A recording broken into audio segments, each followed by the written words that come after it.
Hello there, and welcome to Fire Engineering Blog Talk Radio. In this installment of the Professional Volunteer Fire Department, the podcast dedicated to our great volunteer fire service and getting all our listeners to embrace the message that developing and displaying and maintaining a professional image and reputation are the duty and responsibility of all firefighters. Paid or paid on call or volunteer, it need not matter because true professionalism is defined not by any paycheck but are very real examples of service and dedication, competency, courtesy, and compassion. Tom Merrill here. So glad to have you joining in. As always, I would like to thank Chief Bobby Halton and Fire Engineering for the opportunity to bring you my podcast and also to host all the other great fire engineering podcasts that allow me as well as my colleagues to talk about this great fire service of ours and also focus on important and very timely topics. I hope your summer's going well. It's certainly zipping along. We're already to the end of July.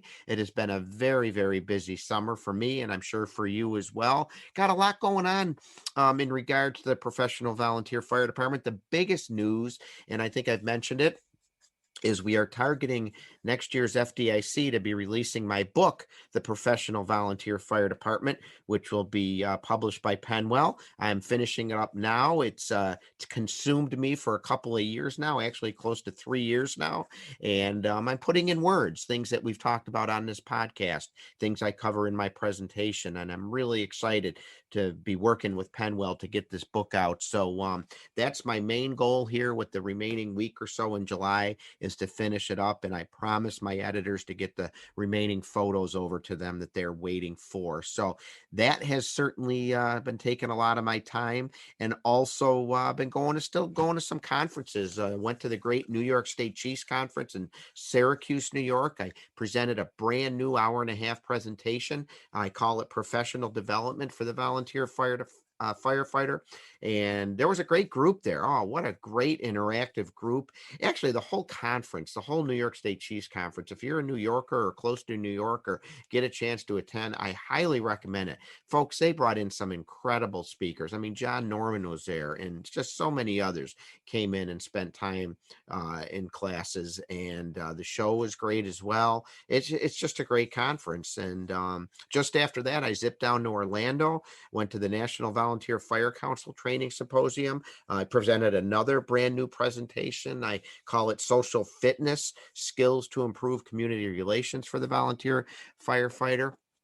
And then in September, taking a month off here to finish up the book and do some other things and spend some time with my family. And I do have to work too, but I'm going to be heading to Louisiana in September for a great 4-hour presentation down there. So working on more for next year as well. I love doing it. I meet so many great people, so many true professionals, and you know what? So many new friends. And you're connected for life. And that's what I look forward to when I go to these conventions. And, I know I've talked about it before on the show, and I just want to spend a second just again to remind the listeners and have you pass on to your membership and your inner circle that it is really important to still go and attend these conferences. Yes, so much is available online. There's no doubt. There's no doubt. A lot of great material, a lot of bad material online too, and it causes us to do, in some cases, bad things. But just like you're listening to the podcast here, there's so many great resources online. But folks, nothing beats going to a conference, be it local, be it state, be it national. Nothing beats going out, networking, meeting new friends, talking to firefighters from all over our great country, or maybe just in your area. They're going to share stories. You can discuss issues and challenges that maybe you have. And you know what? In addition to meeting new friends, you're maybe going to find some solutions to these issues and challenges, because chances are someone else has had a similar issue, and you can talk about what's worked and maybe what hasn't worked. And it's just so important. And I can't say it enough, and it's one of my goals is to continue to pass it on. I added a section in several of my presentations talking about this importance of getting out, networking, and talking to brothers and sisters from all over, and taking in classes and seminars hosted by some great fire service leaders throughout the country. So please, if you get a chance, if you see people are coming through your area, if there's a local conference in your area, or if your company can afford to send you out to a state conference or even a national conference, of course, like FDIC or any of the others, I highly recommend it. So important to do it, not just for the networking, folks, but you are going to meet friends and you're going to have friends for the rest of your life. So you may remember I had some guests on back in our May episode, I think it was, and they were from the Limerick Fire Department, located in the great state of Pennsylvania, the neighbor here to New York, and I believe it's Royersford, Pennsylvania, to be exact, which is just outside Philadelphia. So we won't hold that against them, and the Flyers and the Eagles. We're not going to hold that against them, but I like to refer to these individuals honestly as the proud professional firefighters from the Limerick Fire Department, because that's the impression they left on me when I was at their firehouse and at their conference back in September. They hosted the Pennsylvania Firefighters Convention there. They invited me in to speak. And as I mentioned back in May, when I was there, I noticed just what a proud group of firefighters they all were. And they obviously have strong, competent leadership. They have an incredible sense of house pride, and I felt it the minute I walked into the firehouse, and I got to meet and talk to so many of their members, and that really made an impression on me. And what they're able to do there and cultivate that pride is what we talked about back in May, and how they keep their members energized and engaged. And if you didn't get a chance to listen to that episode, I highly encourage you to dig into the archives and give it a listen. It was back in May. You can go right on my website, theprofessionalvfd.com. You can go on my YouTube channel, The Professional Volunteer Fire Department. I have all my podcasts there in chronological order. They're pretty easy to find, pretty easy to podcast or download and listen. So go back and give it a listen. And hey, you can even just go on Fire Engineering Podcasts website. Just go to Google and type in Fire Engineering Podcasts or Blog Talk Radio, and all their great podcasts are going to come up. So anyway, I'm just so honored to have them back on the show today. My friends and my guests here from the Limerick Fire Department. Right now I have President Tom Walters and Lieutenant and Vice President Scott Miles on, and the chief hopefully will join us shortly, Chief Ken Shuler. But gentlemen, I want to thank you for, again, taking the time to join me. I know how hard it is with our schedules. I mean, we have to work for a living, and we've got fire department duties and family responsibilities. So thank you very much for, again, agreeing to be on the show. And if you just take a second here and each introduce yourself, so our listeners that maybe didn't hear you last time can hear a bit about you, or maybe to remind some of the listeners who did listen back in May. So President Walters, I'll start with you. Why don't you give a quick intro? I'm Tom Walters, current president of Limerick Fire Department. I was fire chief for 15 years at Limerick Fire Company, and I've been president of Limerick Fire Company from 2008 through December 31st, 2018, and then president of Limerick Fire Department following our merger with the Linfield Fire Company since 1/1 of 2019. I've got 45 years in the service, and I go back as far as when it was a big day in 1976 when we broke 50 fire calls, and now we're going to be breaking probably over 700 this year. So. Seen a few changes in those past couple of years, haven't you? Seems like just yesterday that you joined. And they keep coming faster and faster. The horses didn't grow old like he did. There you go. And Scott, why don't you tell us a little bit about you? Scott Miles, like you said, lieutenant, second vice president here at Limerick Fire Department.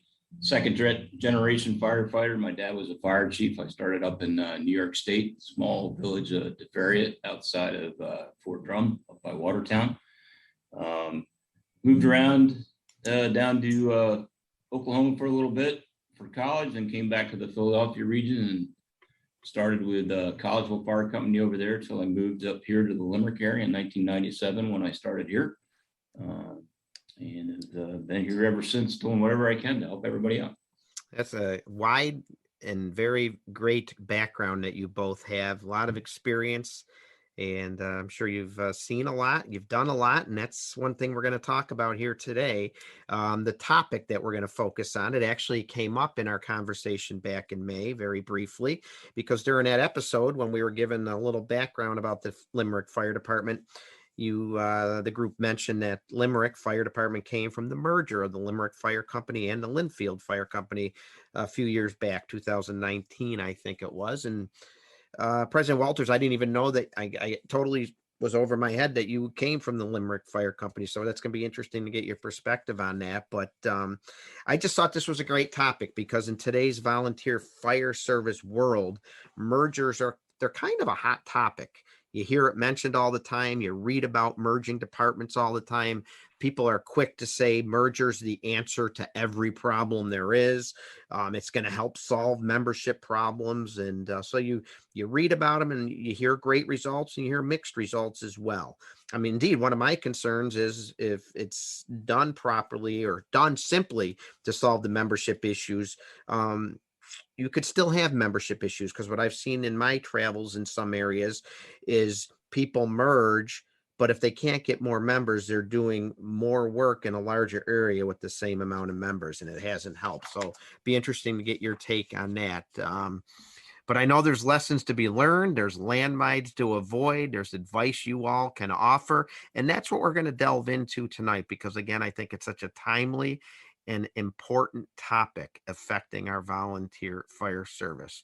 And one other quick thing, guys, on a side note, and here I am, squirrel. You've been catching some work lately. I was checking out your website the other day, and you had a Thanks a 2-alarm lot. fire recently at a paper place or something, a brush fire, a water rescue. What the heck is going on in Limerick? Fortunately, only one of those were in our first two, but it happened to be the second alarm fire on Saturday. All the others were away games that we were providing assistance on.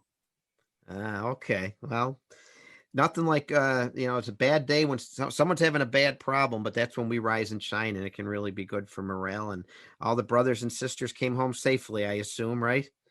Yes. Yep. Yes. That's awesome. That's the best news. So if you wouldn't mind, why don't you give me a little background about what the structure was like and maybe what led to this merger back, when did you first start? Back a few years ago. You had to take two companies, right? You had the Linfield Fire Company, which had been around since 1913 or something. You had the Yes, Limerick Fire 1913. Company, since been around since 1921. I'm sure very proud memberships. I'm sure, it probably wasn't a matter of just snapping your fingers, but something had to be done. What led you leaders to think of this idea? So our chief actually started putting together some meetings in 2016, following discussions with the township fire marshal and the township manager regarding the funding and the need for manpower during the day.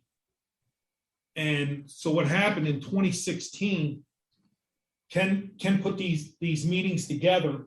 And what we started doing, we started interviewing fire companies that had either gone through the merger consolidation process. We talked with ones that were still going through it to give us some ideas. We talked to ones that merged that were good. We talked to ones that were merged that they said they'd never do that again. And we talked to one that failed and is still 4 independent fire companies.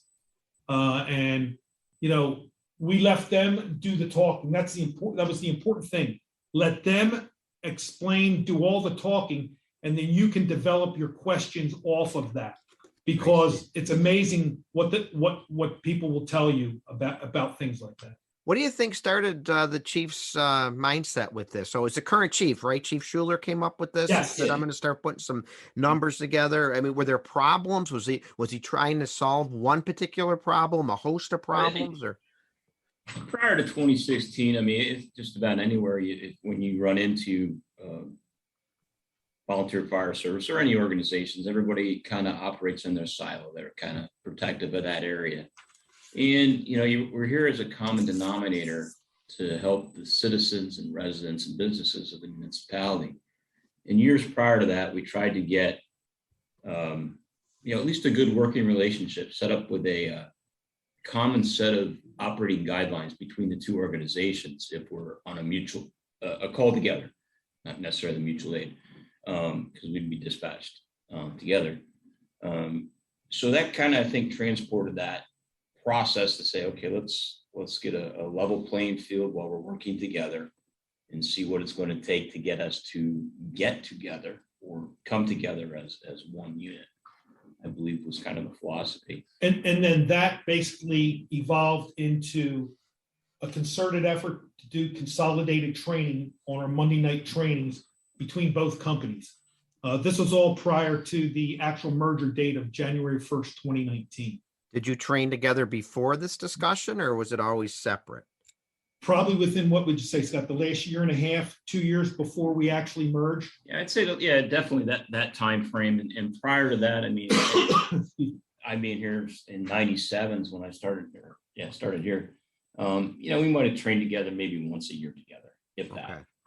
Okay. So it was kind of like I'm on this side and you're on that side, and that's just kind of how it was. And it's to me, not a good business for the services that you're providing for the residents in the municipality. Obviously, you must have worked together mutual aid, right? You helped each other out at calls. Oh, we did. Yes. Yes. We responded mutual aid. We did what we did, as far as that, to provide that services, be it fire or rescue, whatever it was. But yeah, we worked together. Yeah. Okay. And I- go ahead, Tom. Tom, if I can, some of the reasons why we merged had to do with manpower, had to do with funding, had to do with a single command structure, which Scott alluded to previously, had to do with duplication of equipment. We were able to consolidate our training requirements. So we had one for Limerick Township, even though there were two different fire companies in Limerick Township prior to January 1st, 2019. And the other thing is the reason we were basically, it was left up to the fire department or fire companies to decide if they wanted to merge. We were very fortunate that way because that allows each fire company to decide if they want to go through this or not. From some of the companies that we interviewed that did a merger or consolidation, the municipality requested it. And the other one was the municipality forced the fire companies to. Right. There's a difference between being requested and being forced. And all those were what came out from our various meetings with the different fire companies that had positive consolidations, negative consolidations, and no consolidation at all. I imagine that's huge right there. The fire departments were out in front of it. You're right. So often you hear about the municipality forcing it down the throats of the fire department. Here, it sounds like you had a proactive group. Kudos to the chief who said there's got to be a better way to, put command structure together, to put training resources together. And I'm sure you went to the town officials and they hear, funding. Were you able to prove to them it was actually going to help them out with funding too? So we had an open discussion with our township forefathers, okay? And one of the big pluses that ended up coming out of it was that a capital purchase fund was developed for the fire companies, and that basically allowed us to build 2 new fire stations, to acquire all of our larger apparatus, everything from like the aerials, the rescues, the engines, and the tankers. And then it also allowed the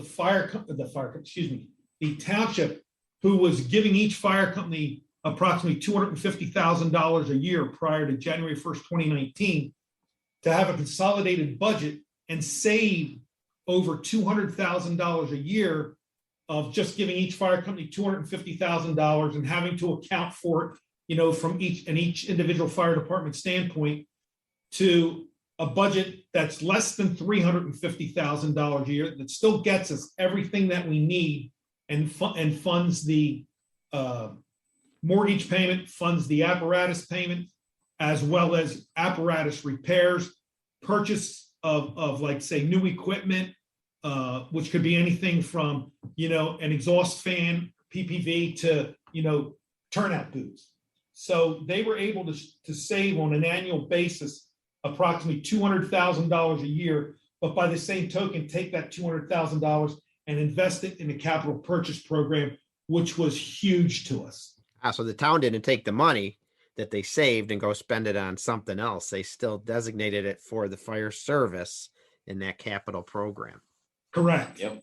Wow. Well, that's awesome. And I got to imagine, though, that when Chief Shuler was in Limerick Fire Company at the time, not Linfield. He was chief of Limerick Fire Company. Okay, so when he approaches the officials at Linfield, and President Walters, you were a member there, how did that go over? Like, since he's the one broaching the subject, was there a guard put up immediately? Because people get defensive. And what did our friend Chief Brunacini always say, right? Firefighters hate two things: change and the way things are. I can't imagine everyone opened their arms to the idea. There were some folks that weren't willing to accept it, but there were a lot that were. And that really comes down to, you have to have an open dialogue with your membership. Both fire companies had to have an open dialogue, whether you were in agreement with it or whether you weren't in agreement with it. And then you also have to have an open discussion that the fire company's fire officers and administrative officers are all on the same page as well. And then you also need to understand why we're doing the consolidation. Why is this in the best interest of, in our case, Limerick Township?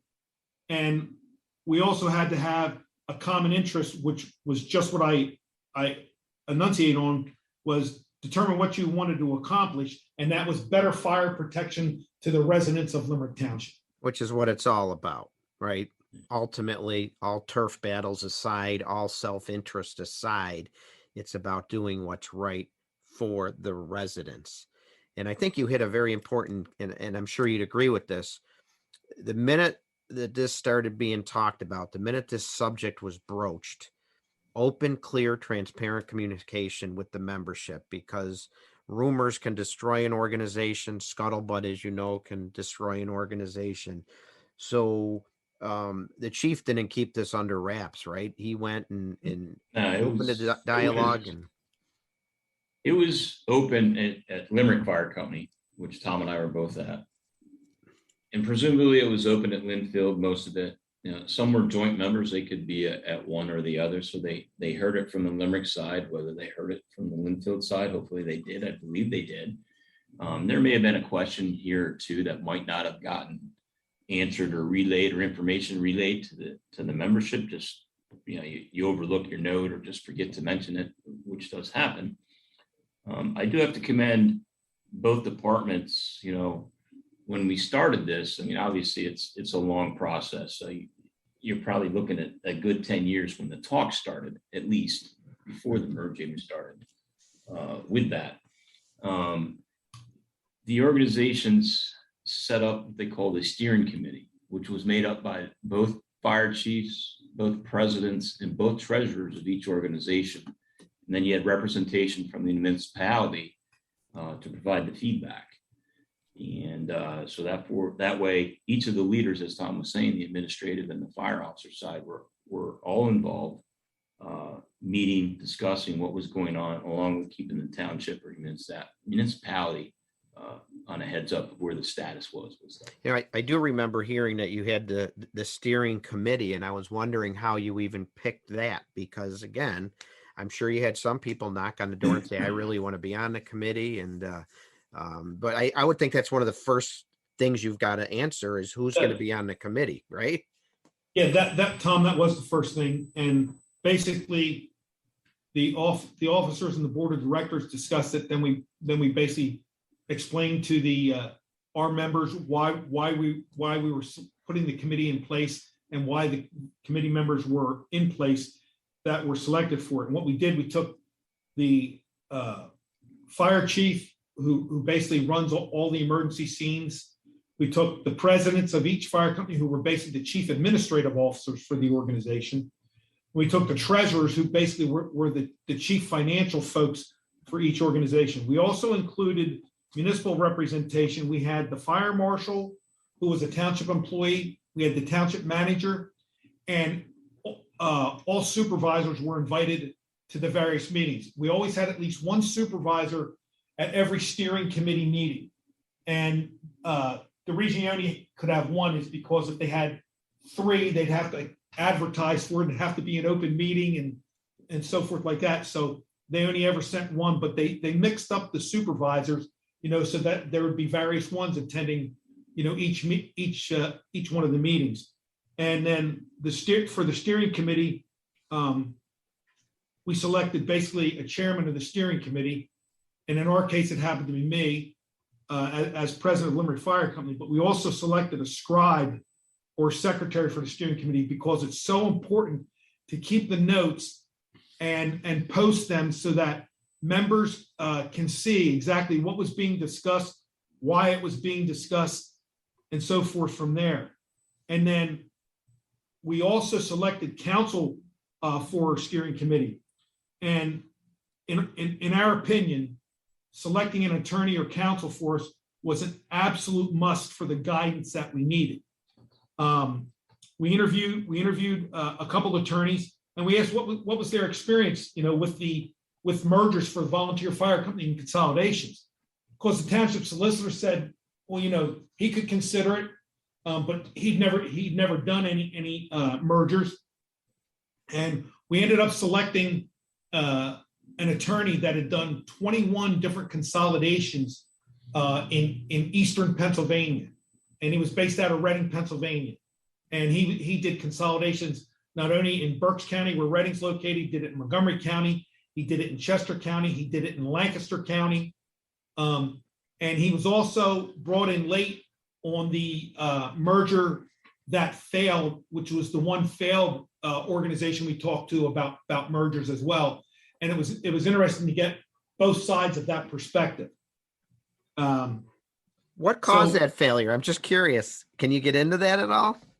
What we learned did you learn to avoid there?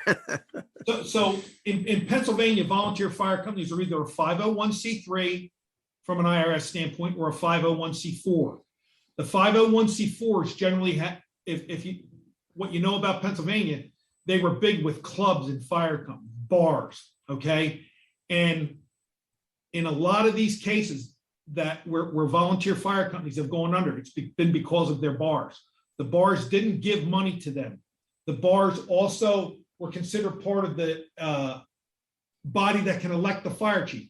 The last thing I want is a drunk on a bar stool, electing who my fire chief and leader is going to be. Now that may sound a little drastic, but that's basically what you could look at. Now there are other examples of fire companies in Pennsylvania where the bar or the club worked great together. I actually was a member of one up in Berks County, and they did a great job supporting. They gave, this is years ago, but they gave $100,000 to help purchase a new engine, and they would help purchase, equipment as needed. They really supported the fire company. And that was the whole idea of having a club in Pennsylvania with the fire company so that they could support the volunteer fire company. Unfortunately, that didn't always work out, more often than not. And so in those cases, the clubs are 501c4s. And essentially it can be two separate organizations within one fire company.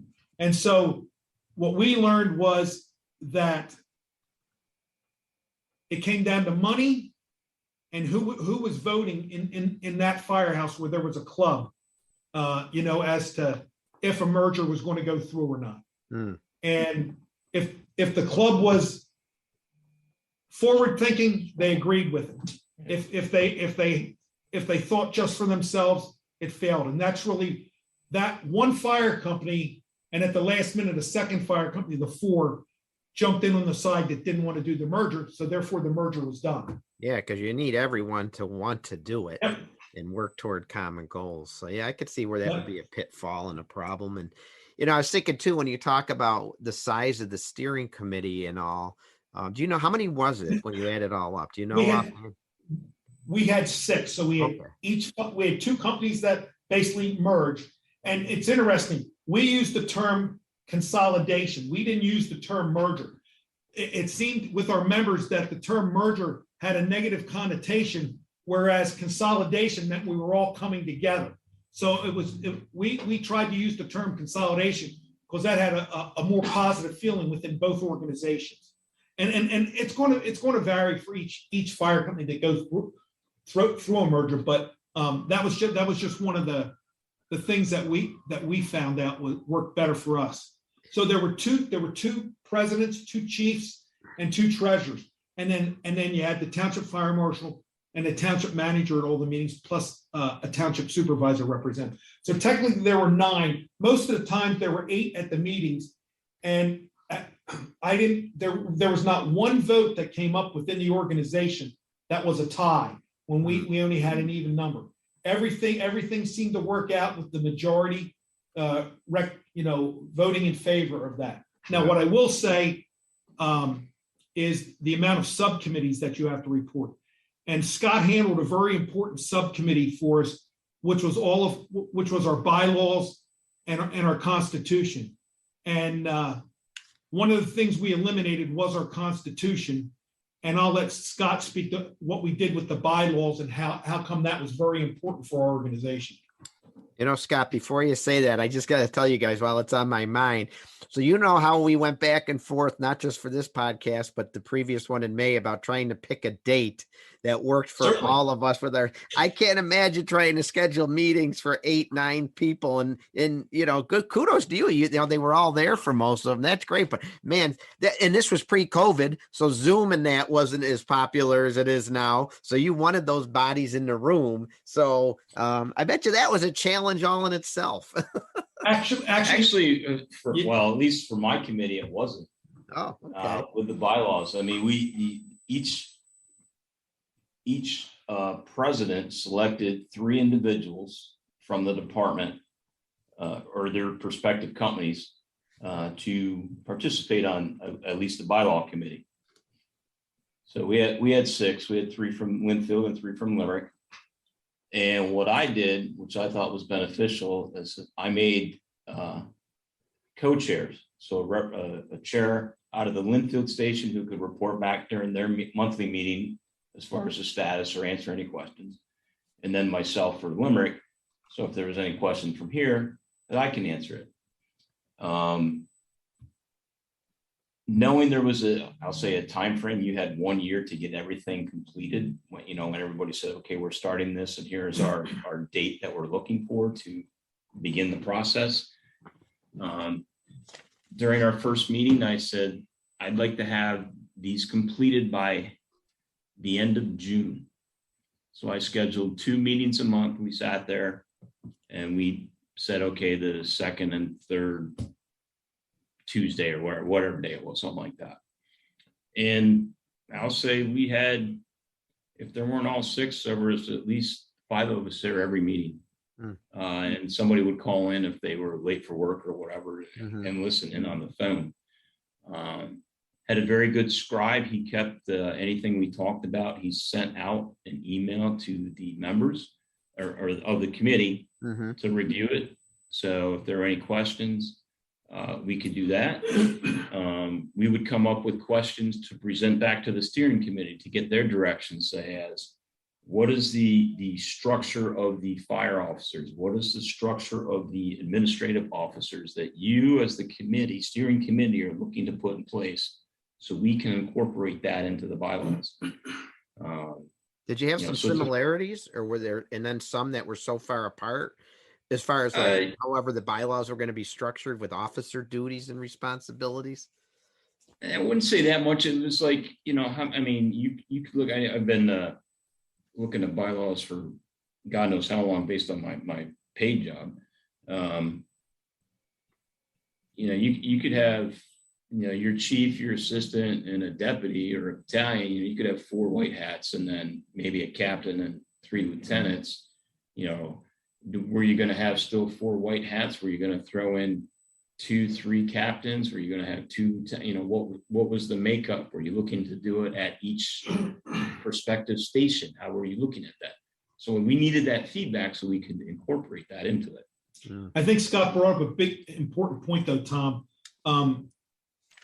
The time frame to accomplish the consolidation or merger is what will determine the meeting frequency. And the earlier a date, to consolidate selected, the better. We just note that it was important to pick a target date for goals for the consolidation and completion. It gave you a time frame and a goal that everybody aspired to. Yeah. The steering committee had regularly scheduled monthly meetings in the beginning. Now, our steering committee met since we didn't merge officially until January 1st, 2019. We were meeting monthly throughout 2017 and 2018 on a monthly basis. And as it got closer to our date, we were shooting for either fourth quarter 2018 or first quarter 2019. The meetings got more frequent. We'd have to hold a meeting maybe like weekly instead of just monthly. And that's just the nature of it. As things get closer, you want to make sure everything gets done, and you want to follow through with stuff.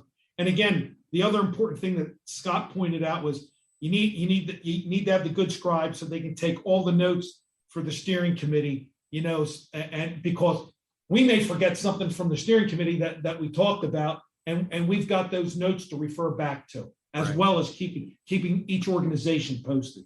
Yeah. Lessons there for any committee you're on, whether it's merging or not. Too many times I've seen that happen where you can't remember what you talked about or agreed to the month before, the meeting before. So you have these steering committees. There's a lot of questions that got to be answered, I imagine. And in my mind, the first one I'm thinking of, because I come from the line officer side in my career predominantly, is how do you decide who's going to be your leaders coming up when you do merge? You set that target date, January 1st, 2019. Is that one of the major hurdles you had to jump through? Is how are we going to figure out who's going to be our chief, who's going to be our president? Well, I wasn't involved in that part of it. I think that more came back to the steering committee, and I think in recommendation in discussions with the township in itself. Well, so what actually happened is for the chief, the president, and the treasurer, okay, we essentially looked at qualifications, and then we said, okay, who wants to do this job? So we had the old chief of Linfield and the current chief of Limerick Fire Company there. It turned out that everybody agreed that it would be the chief of Limerick Fire Company. Again, like I said, it wasn't there were no ties. We never had to cast a tie-breaking vote on anything. Mm-hmm. Nobody wanted the president's position because they don't like doing administrative work, so it was more or less handed to me. And then the treasurer, we had the treasurer of Linfield and Limerick, and the treasurer of Limerick. Pretty much, I don't want to say an accommodation was made, but at the end of his term, he'll have been treasurer for 50 years. And he asked if we would have consideration, for taking that under advisement when we select the treasurer. And the treasurer from Linfield Fire Company agreed with that. And so the treasurer from Linfield Fire Company became the assistant treasurer. The treasurer from Limerick Fire Company became the Limerick Fire Department treasurer. And then everything else, if Limerick Fire Company was chosen as the president, then one of the things Scott's committee came up with, they made the recommendation of having two vice presidents. So we have a vice president of personnel and recruitment and retention, and then we have a vice president that's basically our parliamentarian in charge of the bylaws, and that's Scott in this case. And so the former president of Linfield said he would take the first vice president's job with recruitment and retention, and then all the assistants position or any open positions, since Limerick Fire Company seemed to dominate that, we gave the current Linfield Fire Company administrative officer's first right of refusal. So, for the recording secretary and the financial secretary, we went to each one and said, do you want this? And one said no, one said yes. So, gave them first right of refusal. Yeah. And that's how we did the administrative officers. And then as far as the fire officers go, once the fire officers determined the structure, gave it to Scott so he can incorporate that in the bylaws. Then we looked at qualifications, everything from NFPA 1001 through Fire Officer 4, which the majority of us have, as well as NIMS 100 through 800, including 300 and 400, and as well as Instructor 1, Instructor 2, because if you're going to be the ones teaching training, you have to have an idea of what you need to do to present a formalized training class. So you establish qualifications, and then it's a process of kind of sorting through who meets the minimum qualifications, Yep. and who's Yep, pretty interested much. in maintaining the job. And it was a process that there was a good process there, a lot of good thought given to that. And I like the minimum qualifications. And I dare say, I have a feeling your qualifications far exceed many volunteer fire department qualifications from throughout the country, and you're to be commended for that. Scott, with the bylaws, I got to imagine there had to be some sticking points, because bylaws, my department, let's say I was in the fire company and I had a bylaw that we're adamant we don't want to give it up, and you have something completely different. Did you have some of those situations where you really had some people digging their heels in that they wanted a particular bylaw? Not on the committee. I mean, we sat there and we would point and counterpoint. I mean, we had 2.5, 3 hour length meetings. I don't know if I saw my wife that entire year, but it was, Now you just scared everybody off. Considering. well, some people might say that's okay. I had things to do, but no, we had some good lengthy meetings. There was no doubt about that. And they were all positive discussion. There wasn't any arguing really. It was kind of going through each one step by step. What was, the verbiage, I think, was more the big thing on how to phrase it. And one of the other reasons I said we want to get this done by the end of June is I wanted to give it to the hands of the solicitor and let them review it and come back with his comments, give him a month to look at it. And for our That would viewers, be or our listeners, what's a solicitor do? Well, he looks through it from a legal standpoint. That was the That's attorney. the attorney, the lawyer, just to look through it. Yeah, that was the attorney that we used. That we got. And he had a couple recommendations here and there, which we brought back to the committee, the bylaw committee. I even talked to him for 2.5 hours while I was on vacation. So my wife appreciated that very much. And then after that, once that, he confirmed what was good, we sent it to the steering committee and said, look, this is what the solicitor approved. Yeah. Here's what's going to go in place. I think it's interesting to point out, Tom, that both fire companies had a constitution and bylaws, I believe. I know Limerick Fire Company did. And Scott and I had been to this fire administrator class that Harrisburg Area Community College puts on. And it was taught by Jerry Ozog and the folks from PANO. And PANO, it's an acronym for the Pennsylvania Association of Nonprofit Organizations. Yeah, nonprofit organizations. And one of the things that they recommended to Scott and I in this class is do away with your constitution. Just have a bylaws. And that's something that they did. I also think that the makeup of the bylaws committee, and we tried to do this on as many of the subcommittees as we could, was we had a veteran like Scott, and from Limerick, we had a veteran like Joel from the Linfield Fire Company, and then we tried to pick somebody that was more or less in the middle, and then somebody that was younger, like a 24 or 25-year-old. Mm-hmm. And that way, a 24 or 25-year-old will speak different to a 24 or 25-year-old or 21-year-old than somebody that's in his mid 60s. I did want to ask you, the average age of the volunteer firefighters is about 51. I was going to ask if you did get your youth involved. When I say youth, I'm talking 20-something-year-olds because not only can they talk to others, like you mentioned, but they can also bring credibility to the younger generation for what's going on is the right thing and the right steps are being taken. And let's be honest, they may think of things that us 50-something-year-olds, 60-something-year-olds, whatever, don't think about, right? Did you get some youth involved, some of the younger members? There were, I mean, I think all the committees each had their younger age representation from each organization into it. I know that the two younger individuals on my side, they were probably their mid-20s, really hadn't dealt from a administrative perspective or a legal perspective, and just getting to understand the process behind that. I think it was good for them to figure that out. Yeah.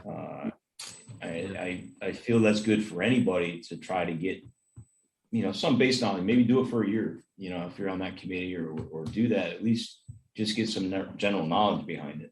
One real good thing that the bylaws committee came up with is said, these bylaws are in effect for the first 6 months of the new organization.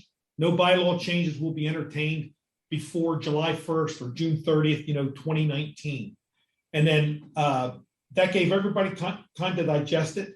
And July 1st came around. I don't know if there were any changes at that point, but there have been a few minor changes since then, more or less just to clarify something. And what we also did is the officers, both the fire officers and the administrative officers, were appointed by the steering committee for a specific period of time.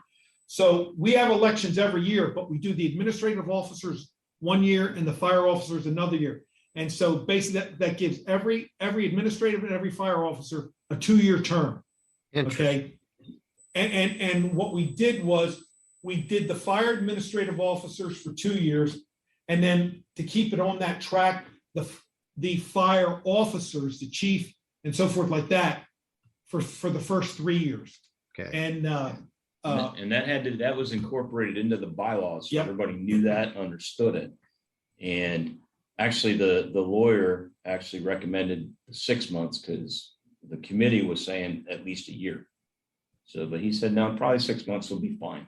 So interesting. And Tom, some of the other subcommittees we had the financial committee, which basically went over each company's books. That was headed up by the treasurer from each fire company, the financial secretary from each fire company, and the assistants from each fire company, plus another member that happened to be involved in accounting that didn't want to be one of those positions in the fire company. We had a rebranding committee because from that standpoint, you had to look at the new department name, the number, the color, the patch. You had to develop a rebranding priority list. You had to prioritize those. Then you had to develop a budget for rebranding. And I can talk a little bit about that. We also had a building and property committee to talk about the utilities, the service contracts that we have, the insurance, and the maintenance that we had at both properties. And then we had a training committee to identify the training levels and the classes needed where there were where we had that delta that needed to be completed. And the last was an equipment subcommittee. They went through the inventory, the condition of the equipment, and the duplication of the equipment.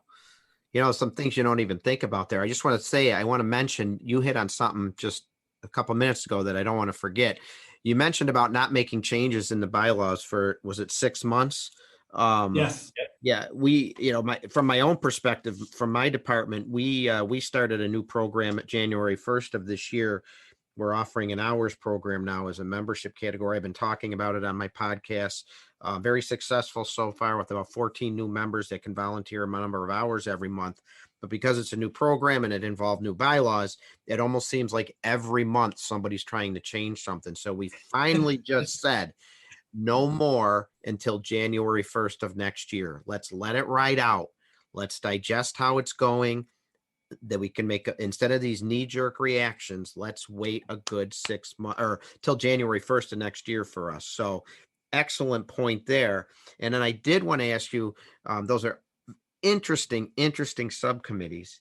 I want to just talk briefly about the finances because, not getting personal at all, but could this be a problem for some companies? I'm not going to bring up your department because I don't know and I don't want to know. What if company A's got a substantial savings account and company B has been spending money to beat the band? How the heck do you pool all that money together, and can that cause a problem for some companies looking to merge in your experience?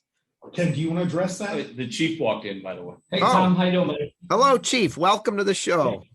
Hey, sorry, I had a work issue to handle, but it's funny you mentioned about the finances. We have a company not too far from here that a major merger broke down because of finances. One had money and one didn't, and they couldn't come to grips with how to handle it. And the company that had money said, "Hey, we're not taking on their debt and all of their issues." And the other company said, it's just part of the merger. We're bringing manpower and everything else, but so that fell apart.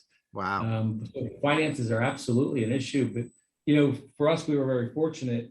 We both were I would just say comfortable, right? We were both comfortable, and we were already part of a program with the capital purchase program. So the apparatus was already the major pieces of apparatus were already being done. Neither of us had building projects at the time of the merger. Our Limerick station was done. The other one we were working on, but again, that's all part of the capital program. So for us personally, really finances were not the big issue on the table. Well, and I'm sure you guys covered it. The biggest thing for us, when it comes to finance, was like duplication of equipment, things like that. That was the financial part. As far as money in the bank goes, that was not an issue for our situation. I think it's interesting. Ken points it out because our attorney that did like the 21 consolidations prior to ours, and he's done probably close to a dozen or more, 2 dozen after that, pretty much told us, he says, when he sees mergers, if it's two companies, one company has the money, one company has the manpower. Yeah. And he says, when you get into 3 companies, it's one company has the manpower, one company has the money, and one company has the equipment. So he says those are absolute, can be sticking points. Yeah. Hey, I just want to take a second and remind the listeners, I should have probably done this a few minutes ago, that this is Fire Engineering Blog Talk Radio, and we're listening to the Professional Volunteer Fire Department. And on this episode, we're talking about fire department mergers, a very pertinent topic in the volunteer fire service today. And we are so pleased to have 3 members from the Limerick Fire Department in Pennsylvania on talking about the merger of 2 fire companies in their town, the Linfield Fire Company and the Limerick Fire Company. They merged back in 2019. They each had 2 long-standing and proud department histories. So my guests are Chief Ken Shuler, who joined us, and President Tom Walters, and Lieutenant and Vice President Scott Miles. We could talk for a lot more about this, but one area I definitely want to make sure we cover, and you touched on it, President Walters, briefly. You said you could talk more about it. I'm a history guy. I'm a strong heritage person. I got to imagine that there were some proud histories in these 2 departments.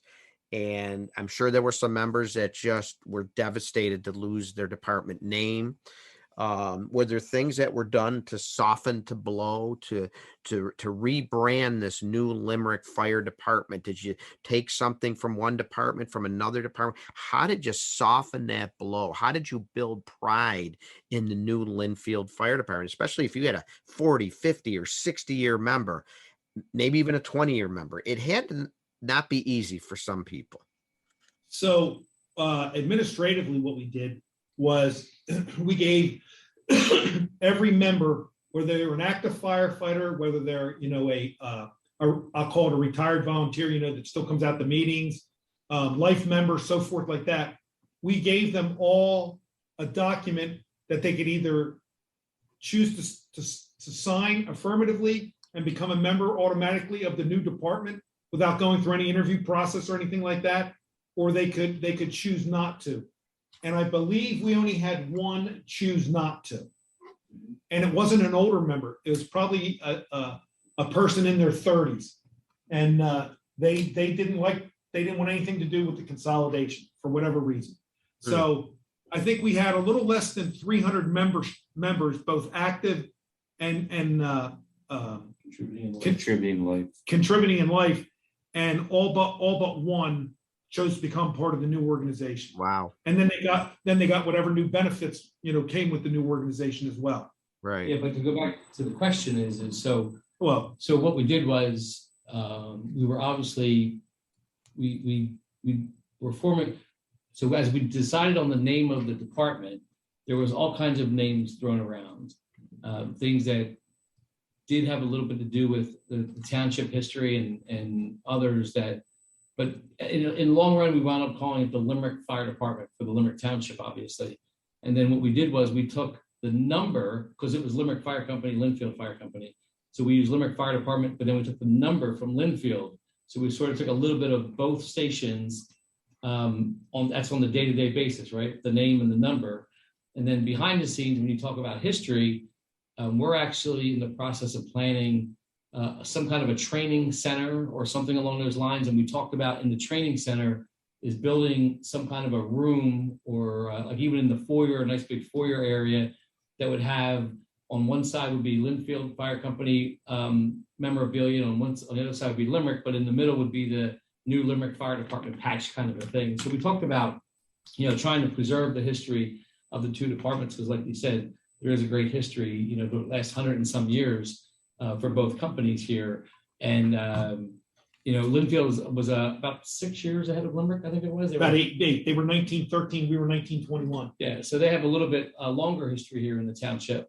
Yeah. So we do want to preserve it, and it's still in the works. We haven't finalized that piece of it yet, but we're very much aware of the fact that we have to, you don't want to lose all that history, really. And the people that before us, and even us and before us, worked very hard to create that history. We do want to preserve it, and we will at some point. And Tom, if you recall from the convention, the booklet that was provided, that has the history of both organizations. Yeah. So important to respect. So important to honor the past the right way. And you were so good not to just dismiss it. I really like what you've done there, and to preserve that, because it is so important, especially to some of the older members and maybe those that aren't active anymore, and to show that you still care and you still are committed to honoring and respecting that past. And did you build did each fire department did you build two new firehouses? Is that what Linfield and Limerick get new ones? Yes, so Limerick Fire Company built a new one in 2017 before the merger. Oh. Okay, and then Linfield Fire Company was in that process when the merger took place. We just extended the building committee and moved forward with that, and we took occupancy of that building in July of last year, 2021. Yeah. And we took occupancy of the Limerick station in July 29th of 2017. And Tom, both companies were working on building plans way before the merger. Gotcha. Limerick just got theirs done a little bit sooner, but and even after the merger, we wanted to stay on the same path. And again, it was part of the capital program, so we didn't want to mess that up. So we both stations are now redone and ready to go for the next, hopefully, 30 to 50 years. So when the merger was finalized and happened as of January 1st, 2019, one Limerick Fire Department, but if I was a Linfield guy, did it take me a while to feel comfortable coming in to the Limerick Fire Department? Would I only go to Linfield or vice versa?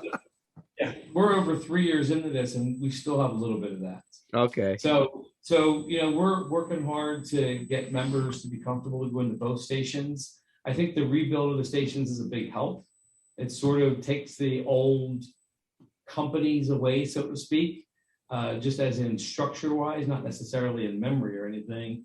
But we still work hard trying to get members to go to both stations, to man different apparatus.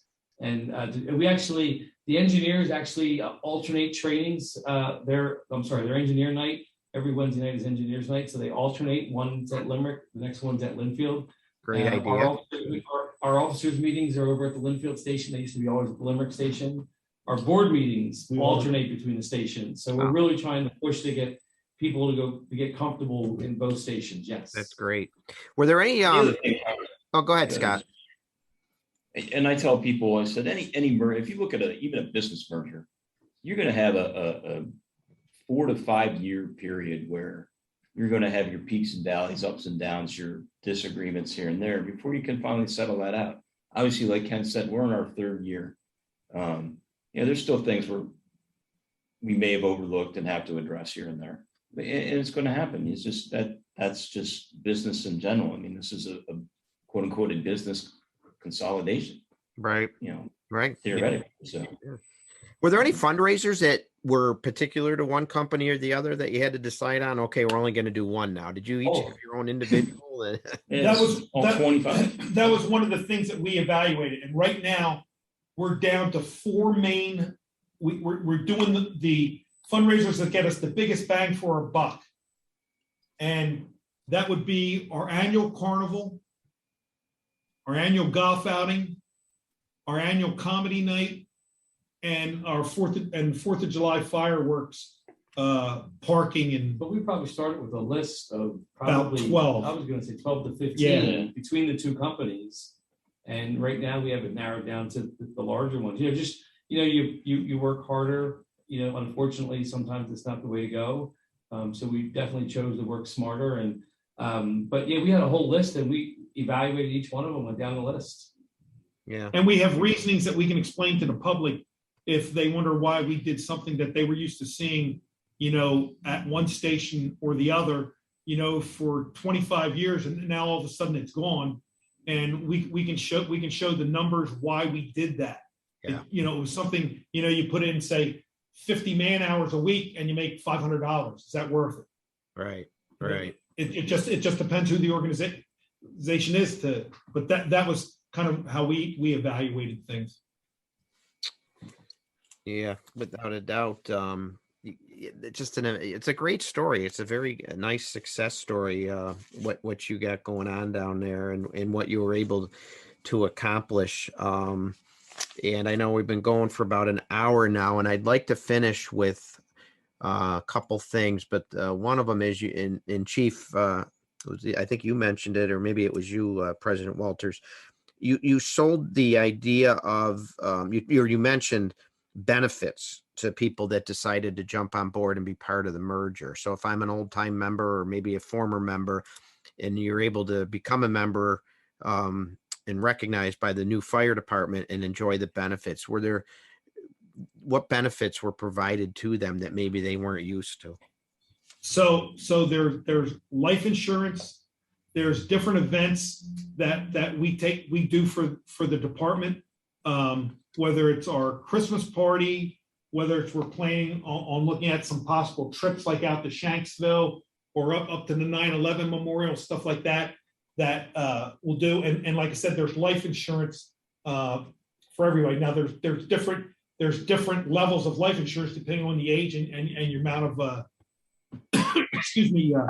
But I think though, in all fairness, most of these benefits were in place before we merged. Yeah, they just weren't consistent. Right. So Gotcha. what we did was we really just tried to again figure out how we could give the most benefit. We actually just redid our whole life insurance program. Yeah. So actually the members actually make that a little bit better now.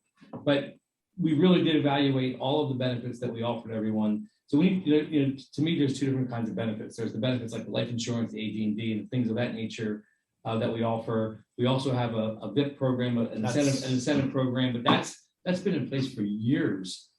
So we were able to, like Tom said, make it consistent across the board. We've actually, like I said, revamped one of them, which is the life insurance, which sounds a little bit better. Beyond that, we really didn't add anything else, though, as far as the merger goes, to be honest. Refine's a better word for it, Tom. And then you offered the opportunity for these people to become part and stay part of the organization branded with the new name, which the only thing that the merger did do for the Linfield members was it brought them onto the LOSAP program, which is the length of service award program, which is retirement. That came about for them with the merger. And they did not have that prior? They did not. Correct. That had to be huge for them. Well, so go back to finances. When you buy into a program like that, it's a lot of money. So that was a big decision that the new board had to make. And, obviously to offer it to some of the members and not everyone is senseless. So either you're going to keep it or do away with the whole program. And we chose to invest in the program and the membership. So Wow. those members were able to take advantage of that program. But, it was something that was talked about prior to the merger. It just didn't happen. After the merger, it did happen. I wouldn't say if we didn't merge, it wouldn't have happened either. I think it was just, it was still being evaluated at the time. Yeah. Yeah. Is there anything, any other major point that we missed that, I know, President Walters, you said you have a presentation about the merger, and we'll get your contact information in a bit in case anybody wants to reach out to you, but any other major points that I didn't even think of, or you didn't maybe get a chance to talk about that you want to make? I think it's important. There's help from different organizations out there with consolidations. Okay. In Pennsylvania, we worked with the Pennsylvania Department of Community and Economic Development, and that was huge with our rebranding. Our rebranding costs were over $180,000. Or I'm sorry, almost $170,000. $160,000.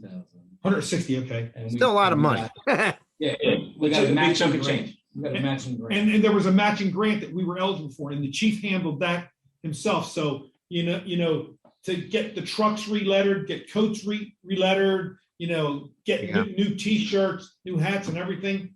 State officers grant. Yeah, and Pennsylvania also has, through the State Fire Commissioner's Office, for companies that consolidate, there's an annual grant that each fire company can apply for and get up to $15,000 a year. When companies merge, however many companies merge, you get that 15,000 times 2, 3, 4, whatever the companies are, for 10 straight years. And then after that, it goes back to being one department and getting it for 15,000. So we've been able to take advantage of that. And this year we got $30,000, 15 times 2, and we were able to update all of our water rescue equipment, for that. And we plan that every year.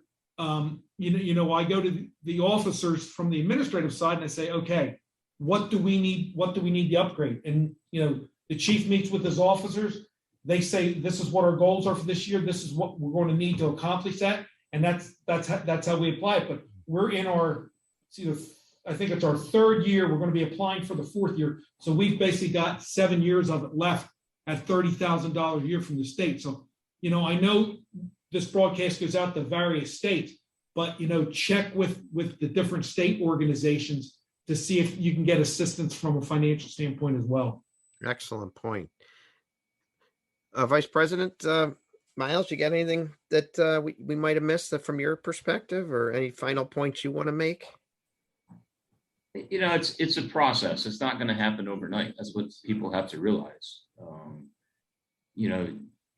What you have to also recall is why you're in the organization. I mean, the organization is here to benefit the community in which you reside in. All right, you're here for the businesses. You're here for the residents. Work together. That's the key. Yeah, you're going to have your hills and your valleys, like I mentioned earlier. We're all in it for the same reason. At least I hope we are. And then I think you'll get better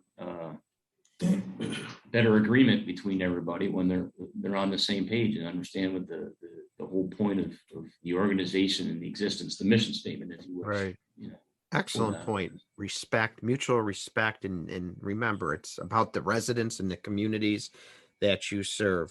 Chief, I know you came in a bit late, so you might not have had the opportunity to hear some of the things we talked about. Is there any last points you'd like to make, or major points that, from your perspective, on fire department mergers? I think for us, when we talked about the merger, we set goals what we wanted to accomplish, and I think that we hit almost all of them. I think we still have a little bit to go yet, but we do. I'll give you an example. So in the presentation that Tommy has that we'll share with you, because we get asked that question a lot when we go and talk about this to people. But you're able to when you have multiple companies, you have multiple command structures. We're able to have a single command structure. So we had goals: single command structure. We have a single training program now instead of two different types of training programs. Reduced maintenance expenses. You might have touched on that already. No. We were able to reduce some of our apparatus, which is, that was something that the township had asked us about. Is there anything that we could, what could we do to reduce the amount of pieces we have? So we've been really, really good with that. We're probably down about 6 or 7 different pieces. Duplication, I think you probably already touched on duplication, but that was a big thing in our township, was duplication of equipment. And I think now that we're able to control, even though we might have the same thing on numerous trucks, we're able to control what it is and its use. So now it's used a little bit differently, and it's used in a more economical way. I think one of the things that we're still working on is morale. I think that, obviously the goal was to improve morale and relations between the two groups of people. And that's something that we're still working on. I think we still have a little ways to go on that. Just my personal opinion. And we were talking about the grant. So yeah, actually, I think that we've hit several of them, but we still have just a little ways to go. But like Scott said, it is a multi-year process. But so far we've been successful, in my opinion, and getting the truck staffed. I mean, truck staffing is huge. And we're able to send membership both directions to both stations to get trucks out. But even that we're still working on. So otherwise, no, I think you guys probably touched on most of it while I was out running around. Yeah. It's you should be proud of what you've done there, because obviously, as we said, you read and hear about these mergers just about every day when you're on a website. Some people just simply say they should merge without knowing how much work does go into it. But, in my view, you guys and gals did it right over there in Limerick, because, first of all, you led the charge. It wasn't forced on you, and it wasn't from the municipality. You came and said, we want to do this. That took a lot of stress out of it, I'm sure. You made the long-term commitment. I think you mentioned it was over a 10-year process when all was said and done. The town cooperated. Obviously, when you tell municipality officers that they're going to save money, they didn't just pocket that money or put it into a slush account for their personal interests. It went into the capital account on behalf of the department. So that's incredible. The open discussion, the transparent discussion with the membership, so it didn't seem to be a secretive process. The involvement of so many members, including your youth. Documenting everything is so important. Open communication, let people know what's going on. Pick counsel that is experienced. You're a lawyer that had 21 mergers under his belt. That's incredible in itself. Setting date goals, which really, kept your nose to the grindstone and kept you focused on the end product. I can think of so many committees over the years I've been on where we've really had no goals or dates in mind, and you just meet and meet and meet, and you just kind of spin the wheels. So I think that was an incredible point. Remember, there's organizations out there that'll help financially as well as administratively in accomplishing these goals. And then remember the bottom line, right? It's about your customers. It's about your community. It's about your neighbors and doing what's right for them. Folks, the Limerick Fire Department has an incredible website. I was on it again this week preparing for the podcast. It's one of the best websites I've ever seen. I encourage you to check it out, lfd51.org.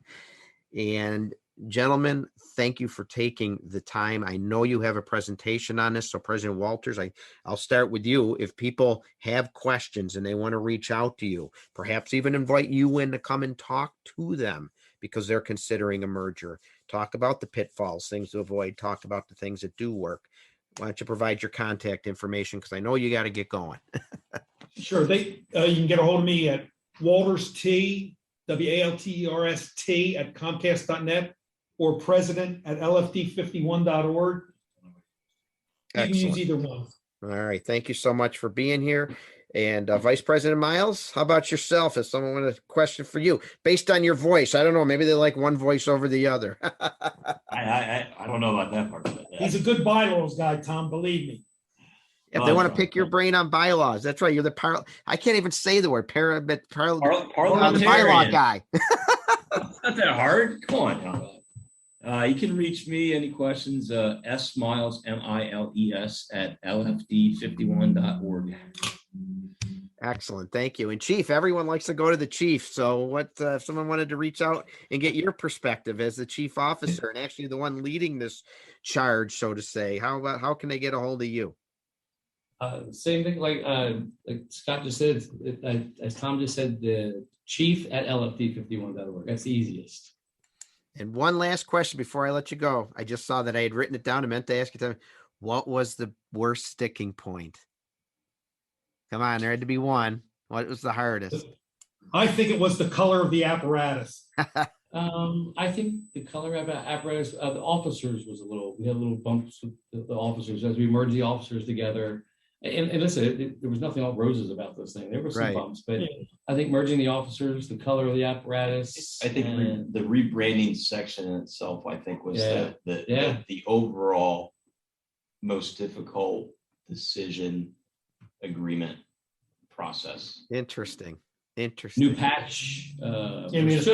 Listen, when somebody says they're going to rebrand something, just tell them to put their seatbelt on, because it is incredible to rebrand. There are so many different things that have the fire department name on it. Yeah. And the colors and the style and it's incredible. Absolutely incredible. The details. And you don't know what it means. You really don't know how much something might mean to somebody until maybe you try to change it or do away with it, right? Gentlemen, through rebranding committee meetings, so you'll listen, you'll hear them. Yeah. Crazy. Well, listen, thank you so very much again. I really appreciate you taking the time. I thought such a timely topic, an important topic, and you've hit on so many important points that should be considered for anybody out there discussing mergers, or maybe now we planted the seed in some departments about the benefits of possibly merging in their hometown. So thank you very much to Chief Ken Shuler, President Tom Walters, and Lieutenant and Vice President Scott Miles. To my listeners, if anyone wants to reach out to me, if there's any questions you have of me, get a hold of me on my email, tamerrill63@aol.com. Please check out the Professional Volunteer Fire Department Facebook page. I'm always updating that, and Instagram and Twitter. My new website's been up for several months now. You'll find all the podcasts in chronological order, along with where I'm going to be traveling to and different presentations I offer. I'm up to 10 or 11 presentations now, and pleased to bring them out anywhere you are to your home department. It's the professionalvfd.com. You can also type it all out, the professionalvolunteerfiredepartment.com. But please check it out for all the links and everything that I offer. And last but not least, thanks again to Fire Engineering, my fire engineering family, and Chief Bobby Halton and Clarion Events for supporting these podcasts, not just mine, but all the other great ones that cover so many topics within our great fire service. And I'm really honored that you're listening to mine. And I want to just let you know that I remain committed to everybody to continue to focus on topics of importance and relevance to the volunteer fire service, like the mergers we talked about today. So thanks for joining me live, or if you pre-recorded it. I just want you to know how much I truly appreciate it. My next show will be in September. I don't have an exact date yet from Fire Engineering, but doesn't matter, because I guarantee you I'll be back with you tackling some important topics involving our wonderful volunteer fire service. So thanks again for tuning in. Stay safe. And folks, please remember that true professionalism is not defined by any paycheck. And your residents are owed professional service delivered by professional firefighters representing a professional organization. It's that simple. Folks, thank you very much.